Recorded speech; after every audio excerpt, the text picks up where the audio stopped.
All right, we're starting on chapter 2 of Christ's unique occasion. It's called Christ's unique occasion. Chapter 2 of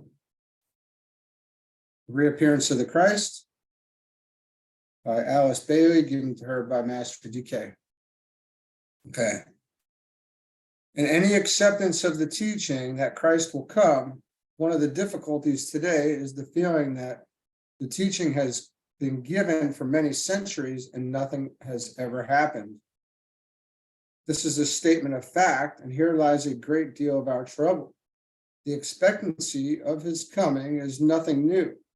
In it lies nothing unique or different. Those who still hold to the idea are regarded tolerantly or with amusement or pity, as the case may be. A study of times and seasons, of significances, of divine intention, or of the will of God, plus a consideration of the world situation, may lead us, however, to believe that the present time is unique in more ways than one, and that the Christ is confronted with a unique occasion. This unique opportunity with which he is presented is brought about by certain world conditions which themselves are unique. There are factors present in the world today and happenings have taken place within the past century which have never before occurred. It might profit us if we consider these matters and so gain a better perspective. The world to which he will come is a new world, if not yet a better world. New ideas are occupying people's minds and new problems await solutions. Let us look at this uniqueness and gain some knowledge of the situation into which the Christ will be precipitated. Let us be realistic in our approach to this theme and avoid mystical and vague thinking. It is true that he plans to reappear. If it is a fact that he will bring his disciples, the masters of the wisdom, with him, and if this coming is imminent, what are some of the factors which he and they must take into consideration? So this should be rather interesting. And it's easy to see that we are living in quite a different world than even, just, since before the internet. Essentially, the internet has done so much to bring the world together in so many different ways, and travel has brought to bring the world together in so many different ways. So this is a unique time, no doubt, and especially over the last, since 1991, I want to say. But let's see what is said here. First of all, he will come to a world which is essentially one world. His reappearance and his consequent work cannot be confined to one small locality or domain unheard of by the great majority, and was the case when he was here before, as was the case when he was here before. All right, so we're expecting, he's going to have a large impact. The radio, the press, and the dissemination of news will make his coming different to that of any previous messenger. The swift modes of transportation will make him available to countless millions, and by boat, rail, and plane, they can reach him. Through television, his face can be made familiar to all, and verily, every eye shall see him. Even if there is no general recognition of his spiritual status and his message, there must necessarily be an universal interest. For today, even the many false Christs and messengers are finding this universal curiosity and cannot be hidden.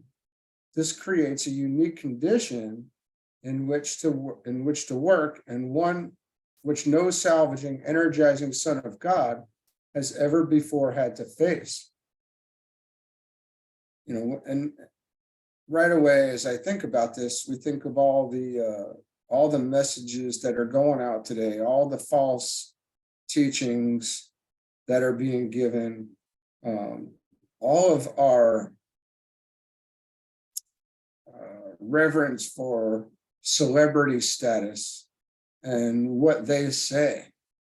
And it's interesting, right? And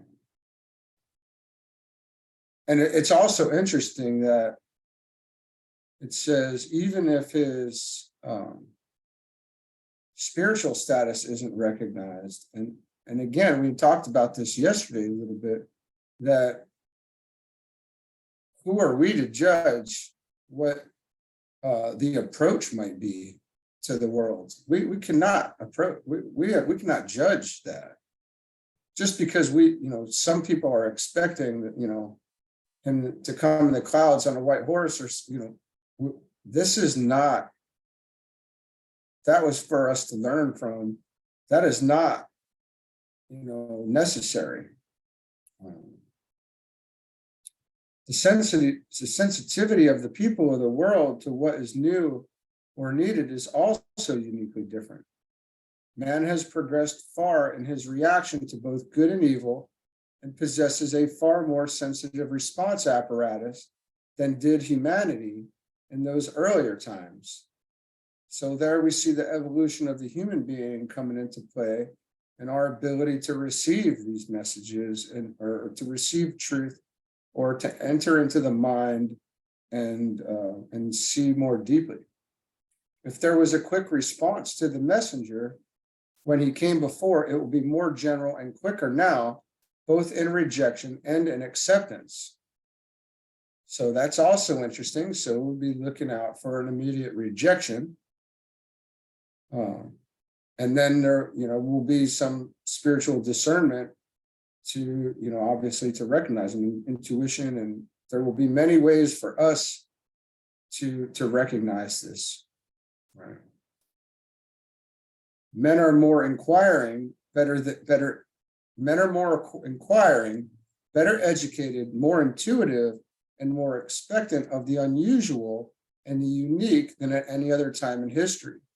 Their intellectual perception is keener, their sense of value is more acute, their ability to discriminate and choose is fast developing, and they penetrate more quickly into significances. These facts will condition the reappearance of the Christ and tend to a more rapid spreading of the news of his coming and the contents of his message. And when I said there's going to be other ways for us to recognize it, I mean energetically, by those of us who are, those who are, more attuned. There's, as the energy, as Christ's energy comes down, which is, I can't imagine, but it'll be seen, and I say seen in the more of a mental way, on the mental plane. It will be felt on the astral plane, and the physical plane will inevitably, I would imagine here as we get into this, there will be some way to know on the physical plane as well. Today, when he comes, he will find a world uniquely free from the grip and hold of ecclesiasticism. When he came before, Palestine was held in the vicious grasp of the Jewish religious leaders, and the Pharisees and the Sadducees were to the people of that land what the potentates of the church are to the people in the world today. But there has been a useful and wholesome swing away from churchianity, and from Orthodox religion during the past century, and this will present a unique opportunity for the restoration of true religion and the presentation of a simple return to the ways of spiritual living. So there has been a useful and wholesome swing away from churchianity and from Orthodox religion. I think this is very easy to see in those of us who, who were brought up in a church and, realized we weren't probably going to get what we needed out of it. It was, the teachings were not deep enough. It was not giving us what all we needed. We needed, we need more. And there is more. That's the good news, and there's many like us, right? So there's that too. We're not alone in this. The priests, the Levites, the Pharisees, and the Sadducees were not the ones who recognized him when he came before. They feared him.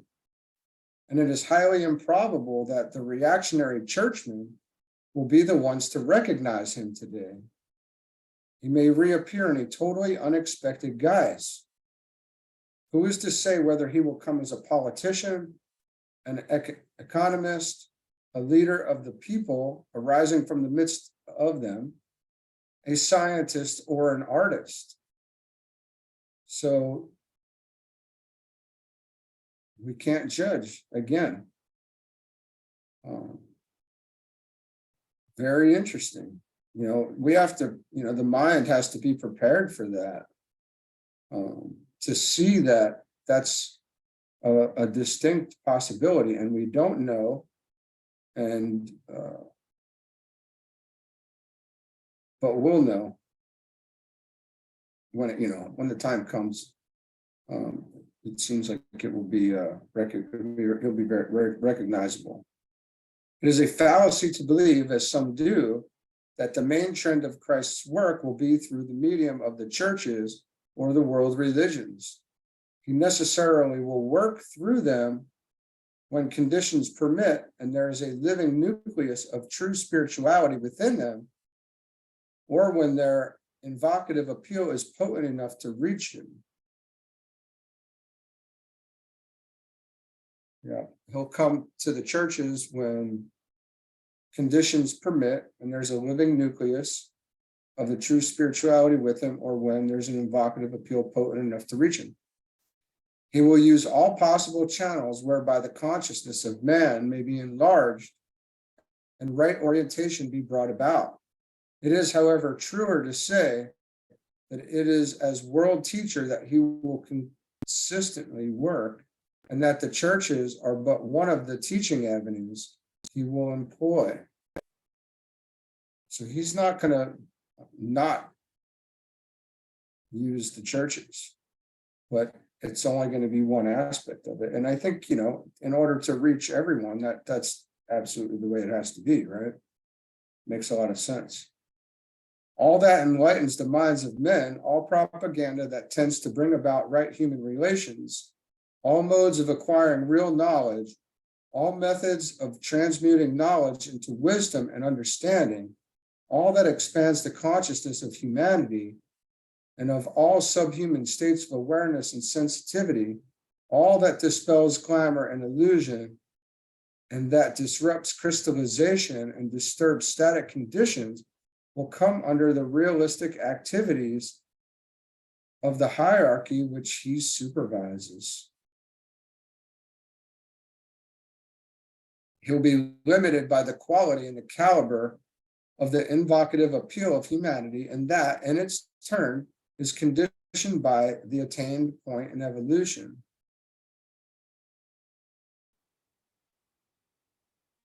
I'm just going to mention something quickly because I know, some of us, there's a lot of patriots working right now towards waking people up.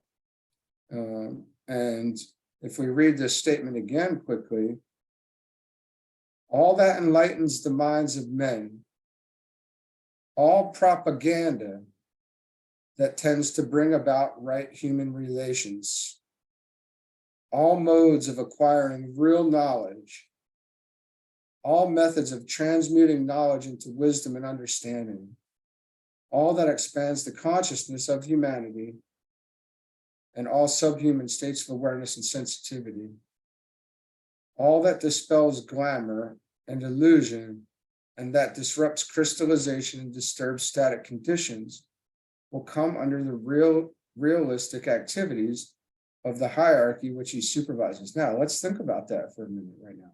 If you're following world events and you follow the more, some of the Patriot News to see what's going on in the world, or what's believed to be going on, or what we're told is going on.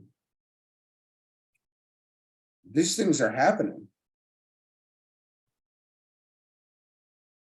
right now. There are these things taking place, and it's interesting to note that they're under the realistic activities of the hierarchy, which he supervises. So preparations are being made, and this is happening all around the world. We didn't even mention COVID earlier, and what the effects that has had on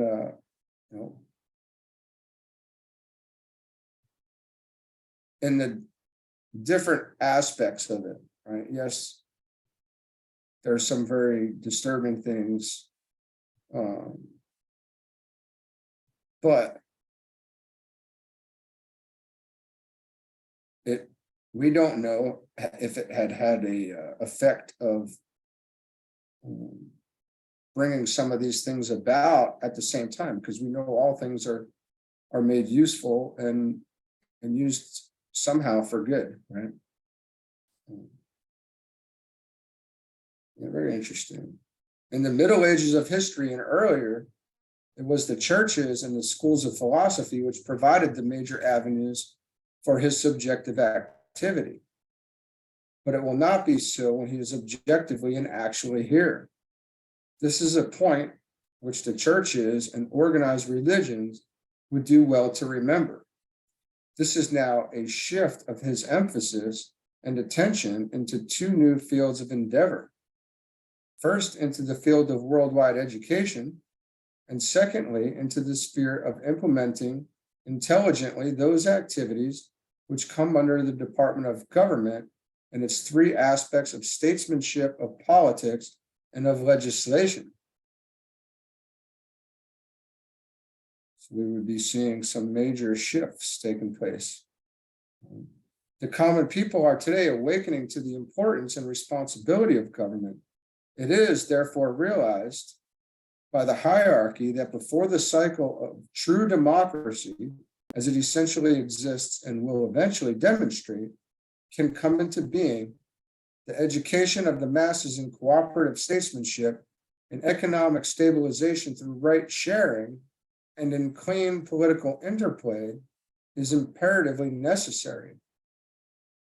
The long divorce between religion and politics must be ended, and this can now come about because of the high level of human mass intelligence and the fact that science has made all men so close that what happens in some remote area of the Earth's surface is a matter of general interest within a few minutes.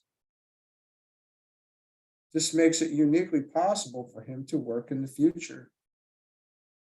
So is humanity kind of connected now? Is all of this technology bringing people together? Yes, it's being used, in underhanded ways, but it's also, there's two sides to that coin, right? There's definitely duality seen in that. The development of spiritual recognition is the great need today in preparation for his reappearance. No one knows in what nation he will come. He may appear as an Englishman, a Russian, a Latin, a Turk, a Hindu, or any other nationality. Who can say which? He may be a Christian or a Hindu by faith, a Buddhist, or of no particular faith at all. He will not come as the restorer of any of the ancient religions, including Christianity, but he will come to restore man's faith in the Father's love and the fact that of the livingness of the Christ and in the close, subjective, and unbreakable relationships of all men everywhere. The facilities of the entire world of contact and relation will be at his disposal. That will be part of the uniqueness of his opportunity, and for this, he too must prepare. So it's just making it really clear to us that, we need to keep an open mind. Right? He can come in any, shape, size, color, nationality. We don't know. Another unique factor which will distinguish his coming will be not only the general expectancy, but also the fact which is today known and taught about the kingdom of God, or the spiritual hierarchy of the planet.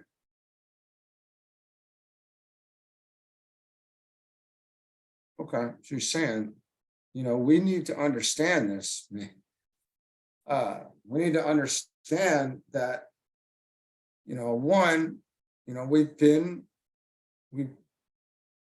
for lack of better terms, we've been bamboozled. We've been lied to in a lot of ways. The teachings were distorted. They were only able to keep us at those levels of consciousness because we could believe it at the time. It's no longer believable. So we cannot be held to those low levels of astral conscious, on the astral plane any longer. We are smarter now. Right? They've shown their hand, the hands have been shown, and we see this now. There's too many people that have, been discussing near-death experiences, and yet we're told of this death, but it's just not there. Death, you can say it, and it's not a lie that we leave the physical body, but that's the only thing that's happening at that point. It's a transition into a fuller life, which is wild. Now this goes very deep. The study of death and the esoteric study of it, we'll get into in the next books, but it's non-existent. This is eternity, and we don't go anywhere. So it's interesting that this last statement here, though, another unique factor which will distinguish his coming will be not only the general expectancy, but also the fact that much is today known and taught about the kingdom of God, or this spiritual hierarchy of the planet. All right, it doesn't say we must be taught about it, but really we should be taught about it. Right? Where do we think, all of those of the past, what are they doing? They're guiding and helping humanity. Everywhere in all countries, there are thousands who are interested in the fact of that hierarchy, who believe in the masters of the wisdom, the disciples of the Christ, and who will not be surprised when this group of sons of God surrounding their great leader, the Christ, makes its appearance on earth. The churches in all countries have familiarized the public with the phrase, the kingdom of God.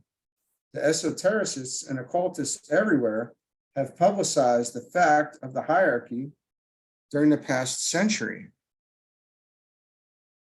They have, and this is public. This is what's called exoteric at this point. This is not, is it being suppressed in certain ways because men can't hear it, or we can't hear it?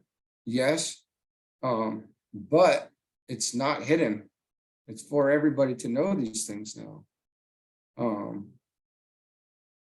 And they've also borne testimony to the existence of an inner spiritual world. All this creates a unique preparedness which presents to Christ with unique opportunities and unique problems. All these spiritual forces and many others, both within and without the world religions and the philosophical and humanitarian groups, are working at this time under direction, are closely related, and their activities most intimately synchronized.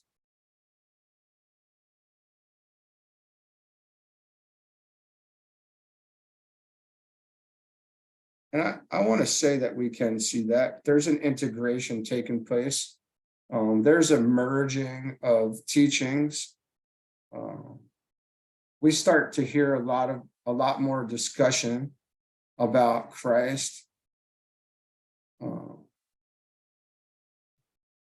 Yeah, I can see that. And if, it's interesting because even in India, those like Paramahansa Yogananda, he prepared the way and talked about Jesus very much. He gave huge discourses and wrote huge books about Jesus, and some of them came here to integrate and merge these teachings as well. So yeah, these things are happening, and we just need to be aware of how that's coming about, and to see things, on a larger scale. I guess we need to really contemplate what we're looking at here. And it says they're all working together, even if this is not physically apparent.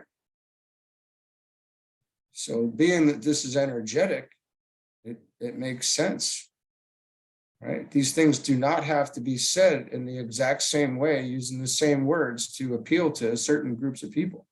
That's not necessary. Many people, the message coming from various groups through different words could lead to the same understanding, right? And have the same meaning, essentially, and prepare the minds, albeit slightly differently. Because in the human family, there are those at every stage of responsiveness. The forces of regeneration, of reconstruction, of restoration, and of resurrection are making their presence felt in all the many groups which are seeking to aid and lift humanity, to rebuild the world, to restore stability and the sense of security, and thus, consciously or unconsciously, prepare the way for the coming of the Christ. Never in the world, I doubt, have there ever been so many foundations trying to do good things. Never have there been, so many offshoots of so many types of spiritual groups. And who are we to judge whether they're doing it, how we would do it or not? It doesn't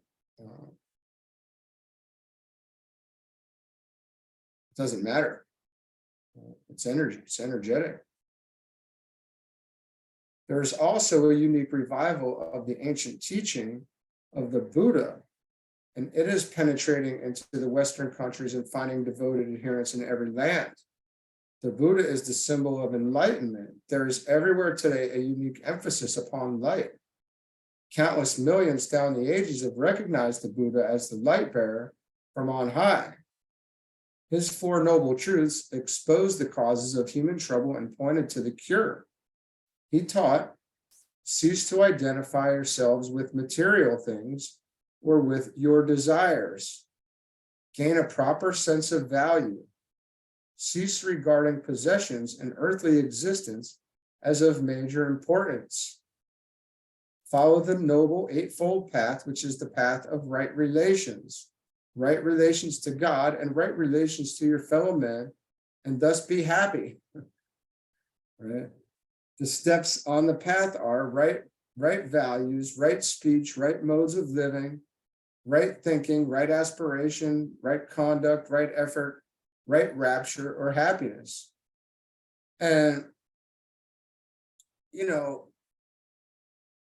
if we listen to or we read from Bethlehem to Calvary, and we see the level that the Buddhist teachings brought us to, the teachings of Christ follow right on with that. So if, let's just say, hypothetically speaking, someone of the Buddhist faith became enlightened. They entered the stream. They went down to the Jordan. They were baptized and experienced the Holy Spirit and fire. And that's when Christ came. Boom. You think they're not going to know? Oh my gosh. It's no different than a Christian who had gone down to the Jordan and been baptized by the Holy Spirit and fire. And nothing says that Buddha was transfigured. So that's I want to say that's the level to what he expressed the enlightenment. And Christ came and brought the more, and took it even further. So how many Christians and as far as the books are concerned, there's very few that have gotten that far along the path. So they're as prepared as anybody, at 100%. So our judgment there would be, and the same goes for the Hindu teachings. They're all preparation, and really, it's talked about the Muslims. They're waiting for the Imam Mahdi. Well, Muhammad brought teachings to close the gap in between, what would be an isolated area, and to bring them up to a place to be able to receive more. And now that's there. Now we have judgment. Many have judgments about that, but it's still a divine, spiritual. It was a spiritual event. When a religion is created, that's a big deal. That is not small. So as we saw that come about, now we see this interplay with the countries, the globalization, the interconnectedness. They are connecting with us and learning how to, learn. The world is learning how to live together. And we're moving in the right direction when we look at it from that angle. Sorry, I didn't mean to go off on that there, but it's pretty great. We tend to look at the negative, and the positive is always there. This message, and we're talking about the Eightfold Noble Path. We're talking about the Four Noble Truths and the Eightfold Noble Path. We just mentioned those. This message from Buddha is uniquely needed today in a world in which most of these right steps to happiness have been consistently ignored.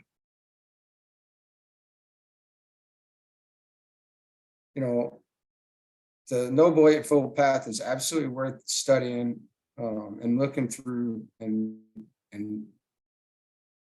there's much truth in it, and we could study that. We're not going to stop there. I'm just going to keep going.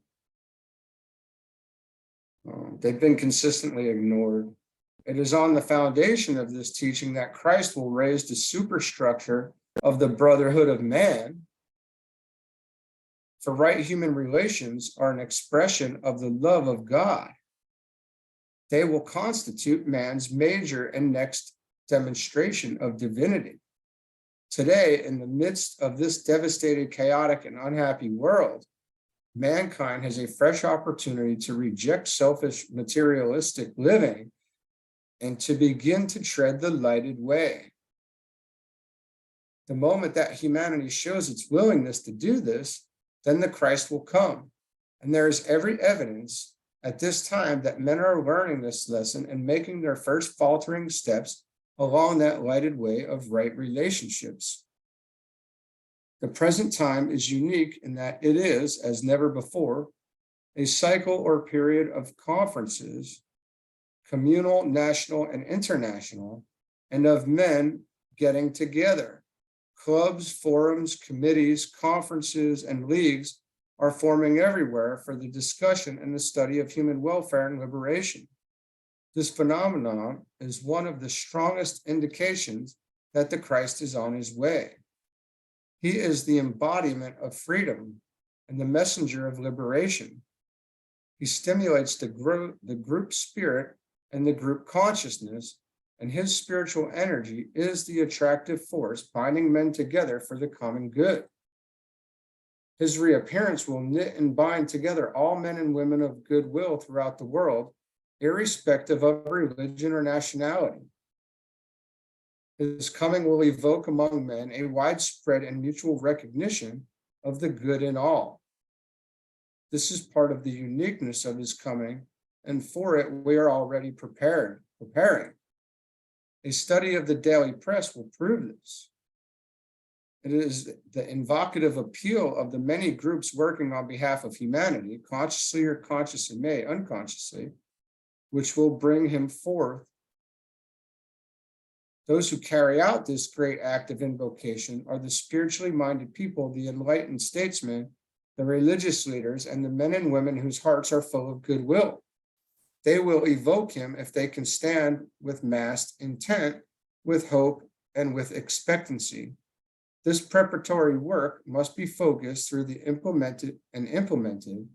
focused and implemented by the world intelligentsia and leading lovers of humanity, by groups dedicated to human betterment, and by representative, unselfish people. The success of the effort now being planned by Christ and the spiritual hierarchy is dependent upon the ability of mankind to use what light it already has in order to establish right relations in their families, their community, in their nation, and in the world. There is therefore this unique difference between the expected coming of the Christ and the time when he came before. The world is full of groups working for human welfare. This effort, in the light of past aeons of human history, is a relatively new thing, and for it the Christ must prepare, and with this trend, he will have to work. The cycle of conferences, which is now swinging into full tide, is part of the unique condition with which the Christ is faced. And there's so much there. There's so many things happening in the world, to go into it and pull out all the good, in the face of the mainstream media's, fear campaigns and fear programming. There's many good things happening. That's what we see when we turn on the cable television programming. And outside of that, people, and I want to say, man, not everybody's conscious of what they're doing and how they're doing it. Some are still doing things selfishly. We have to understand.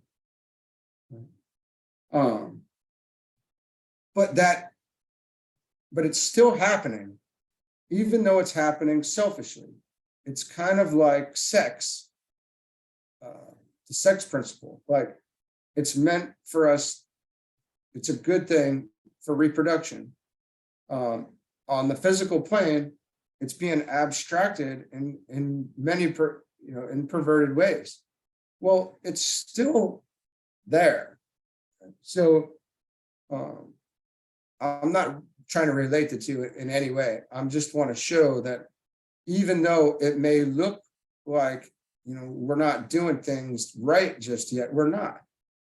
And will we? Yeah, we will. So all the foundations and all these these groups that are doing great things, it may look like they're doing it wrong. It may look selfish, but at least it's abstracted, but it's being done, and that transmutation it's much more possible because it's in the works.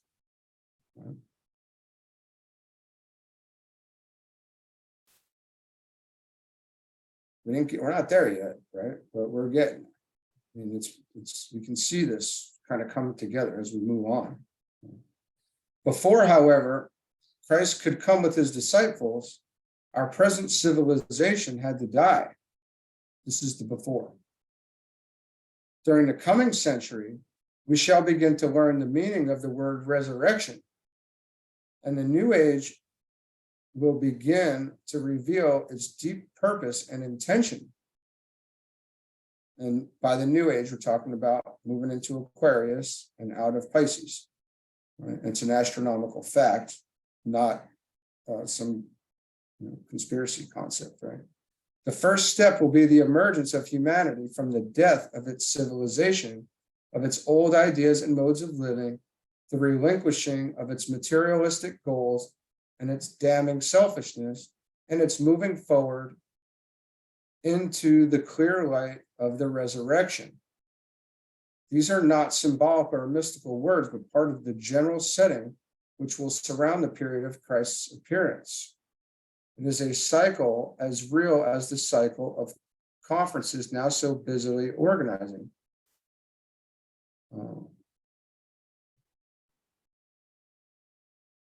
Christ taught us when he came before the true meaning of renunciation or of the crucifixion.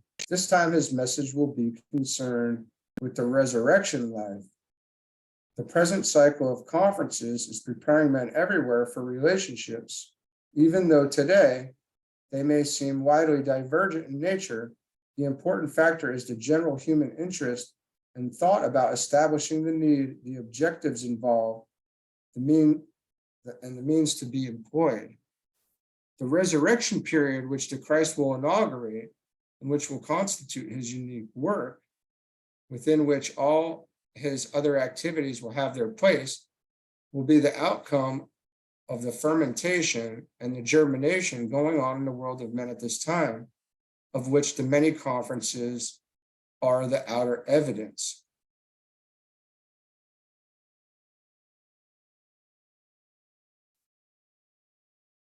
We got to keep in mind when this book was written, we have to keep in mind the world events since the book was written. We have to, and I want to say it's like 1948. I can check later, but it's around there.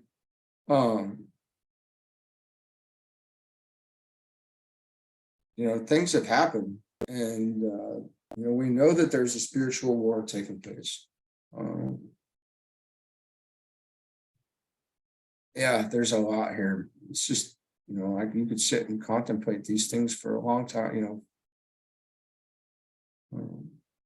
to kind of pull it out and see where we're at today is what I'm getting at there. What about these conferences today? There are many spiritual events taking place around the world. There are many political events, on both sides. What is the general meaning, right?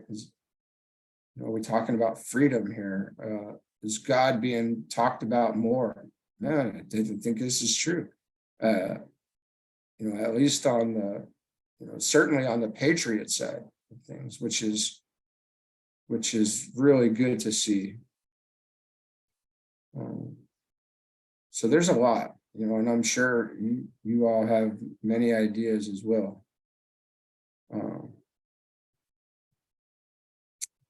It was these various unique conditions which the Christ faced during the years of war, when the need of humanity forced him to decide to hasten his coming. The unhappy state of the world as the result of centuries of selfishness and of the world war, the unique sensitivity to which men everywhere were showing as a result of the evolutionary process, the unique spread of knowledge about the spiritual hierarchy, and the unique development of group consciousness showing itself on every hand in the multiplicity of conferences, confronted Christ with his unique occasion and presented him with a decision which he could not avoid.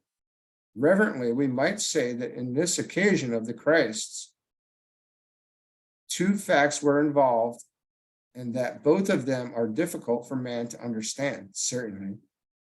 The fact of the synchronization of his will with that of the Father, And the fact that this synchronization led to a basic decision must be recognized by us. It is not easy for the average Christian to realize that the Christ passes on steadily to increasingly potent experiences, and that in his divine experience there is nothing static or permanent except his unalterable love for humanity.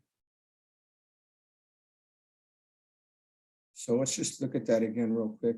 The fact of the synchronization of his will with that of the Father, and the fact that this synchronization led to a basic decision must be recognized by us. So the catalysts are recognized on very deep levels, or on very high planes, maybe we say. Reverently, we might say that in this occasion of the Christ, two facts were involved. Okay, I'm just reading. A close study of the gospel story, unimpeded by orthodox interpretations, reveals certain things. The usual interpretations, if men would but recognize them in their true meaning, are simply some man's understanding of a series of Aramaic, Greek, or Latin words. The fact that the majority of accepted commentators lived many hundreds of years ago seems to have given such words a totally unwarranted value. The words of a commentator or of an interpreter today are apparently of no value in comparison with those of ancient date. Isn't that true? Oh my goodness. Yet the modern commentator is probably more intelligent and better educated than the ancient one, and has also the benefit of the many recognized translations in a precise science. So this is really illustrating our own ignorance here, no doubt. We are suffering theologically from the ignorance of the past. It is a peculiar thing that an ancient commentator is supposed to carry greater weight than the modern, more educated and intelligent man. I'm not laughing. I am laughing, but I'm not. That's a very powerful statement when you look at it in that way. If the New Testament is true in its presentation of the Christ, if it is true in its repetition of his words, that we can do greater things than he did, and if it's true in that he told us to be perfect as even our Father in heaven is perfect, what is there wrong in our recognizing the capacity of a human being to keep pace with the mind of Christ and to know what he intends us to know? Christ said that if any man will do the will of God, he shall know. That was how the Christ himself learned, and that is the mode he assures us will be successful for each of us. Very powerful stuff coming from Master DK there. It was the dawning of this significance of the will of God upon the consciousness of the Christ, which led him to certain great decisions and which forced him to cry out, "Father, not my will, but thine be done." These words definitely indicate conflict and do not indicate the synchronization of the two wills. Now we get deeper. They indicate the determination on the part of the Christ that there should be no opposition between his will and that of God. Suddenly, he received a vision of the emerging divine intention for humanity and through humanity for the planet as a whole. At the particular stage of spiritual development, which Christ had then attained, we're talking 2,000 years ago, and which had made him the head of the spiritual hierarchy, the one who engineered the emergence of the kingdom of God and established him as the master of all masters and the teachers of angels and of men, his consciousness was absolutely at one with the divine plan, its application on earth, and its goal of establishing the kingdom of God and the appearance of the fifth kingdom in nature, which was simply for him the fulfilling of the law, and to that fulfillment his entire life was and had been geared, and the fifth kingdom being the spiritual kingdom, the fourth kingdom being that of humanity. The plan, its goal, its techniques, and its laws, its energy, that of love, and the close and growing relation between the spiritual hierarchy and humanity were known to him and fully understood. At the highest point of this consummated knowledge, and at the moment of his complete surrender to the necessary sacrifice of his life to the fulfilling of this plan, suddenly a great expansion of consciousness took place.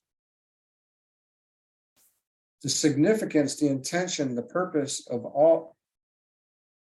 it all, and the comprehensive divine idea as it existed in the mind of the Father dawned upon his soul, not on his mind, for the revelation was far greater than that. He saw still further into the meaning of divinity than had ever before seemed possible. The world of meaning and the world of phenomena faded out. Esoterically speaking, he lost his all. For the time being, neither the energy of the creative mind nor the energy of love. I lost my spot there.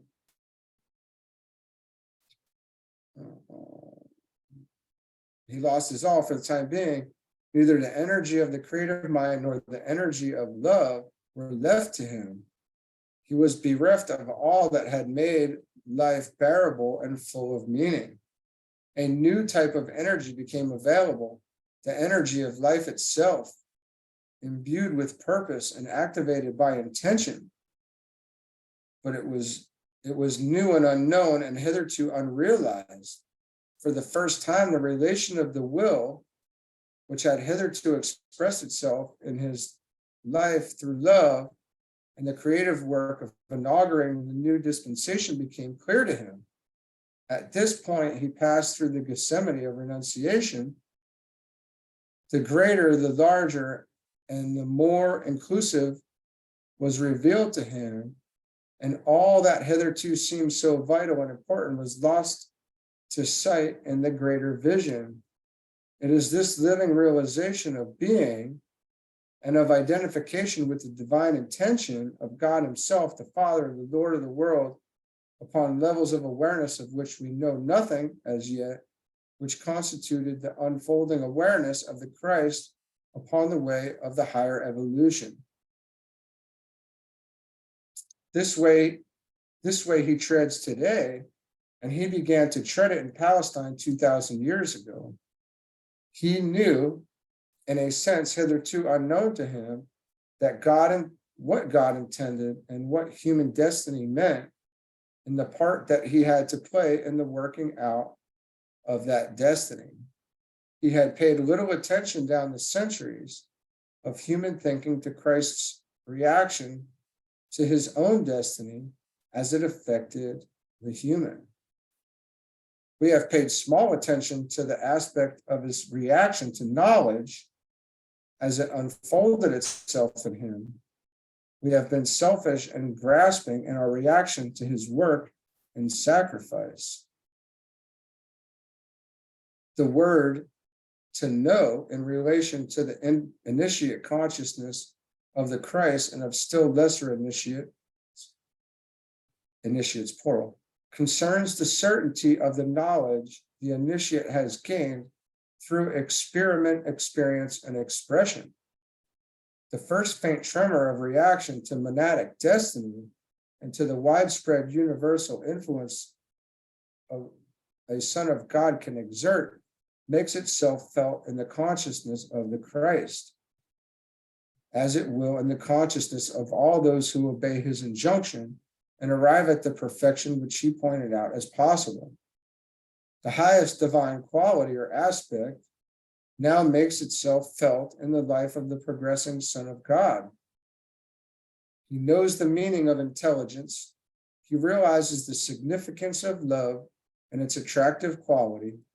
Now, because of these two recognitions, he becomes aware of the potency of will and of the reality of the divine intention, which that will must at any cost implement.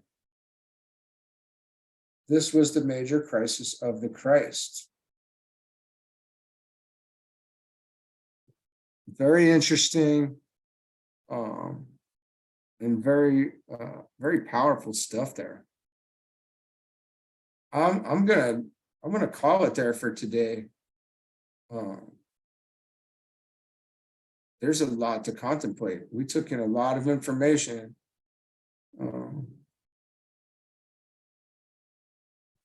There's much to think about. So I think that's a good spot. And we will get back at it tomorrow. And it should be known, I'm just say this quickly. These aspects that we're talking about here, intelligence, love, and will, this is the Trinity, this is the triangle, it's the Trinity. It's life, light, and love. It's will, power, intelligence, or activity, creativity. There's all these things are connected here. And in our as we get further in this teachings, because I have no intention of stopping doing this at all. We're gonna learn more, and I'll as we get into it, I'll put slides up and I'll show the charts, and we'll do these things. So we're gonna understand this stuff, even if we don't quite get it right now. So, all right, we'll hit it again tomorrow. Thanks. Have a good one.